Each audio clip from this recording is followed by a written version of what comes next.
So two fundamentally new things are happening in computing. One is that it has totally unique capabilities for solving problems that we have never had anything close to. The squirrel finger puppets and being able to have that depth of reasoning, being able to, create a Pokemon game for my child and then turn it into software really fast, or reason with a persona.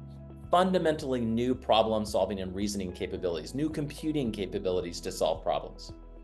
And second, it changes our interface to computing.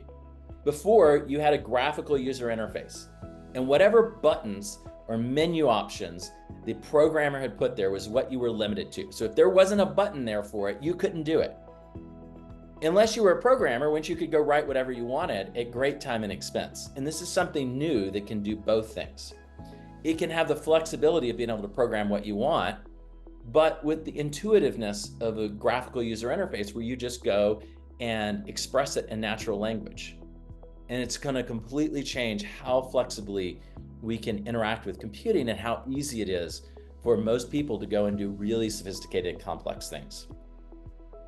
Now, everybody's talking about it in terms of artificial intelligence and artificial intelligence to replace people, but I don't think of it in terms of artificial intelligence. And in fact, I think this is the wrong way of thinking about it. I think we want to be talking about augmented intelligence. We shouldn't be trying to replace people with some artificial substitute. In fact, instead, we want to augment and amplify human creativity, critical thinking, and problem-solving skills, and help them to do more and solve bigger problems. And in fact, I think of generative AI as essentially like an exoskeleton for the mind that you can put on to solve bigger problems, to amplify that unique creative aspect of who you are as a person, not to replace me.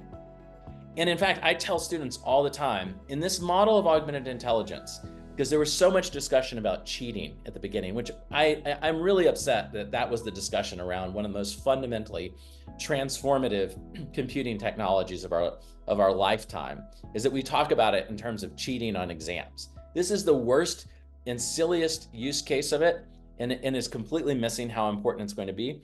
But I tell students all the time, if all you're doing is copying and pasting somebody else's question into generative AI and getting an answer, and then copying and pasting the answer back, it's not augmenting or amplifying any part of you. You're completely missing out on what it's doing.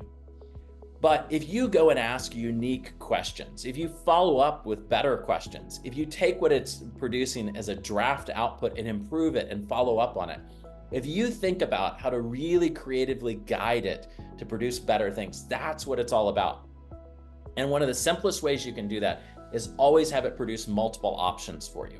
Always be having to think about what it's producing and how to improve upon it, how to do more with it.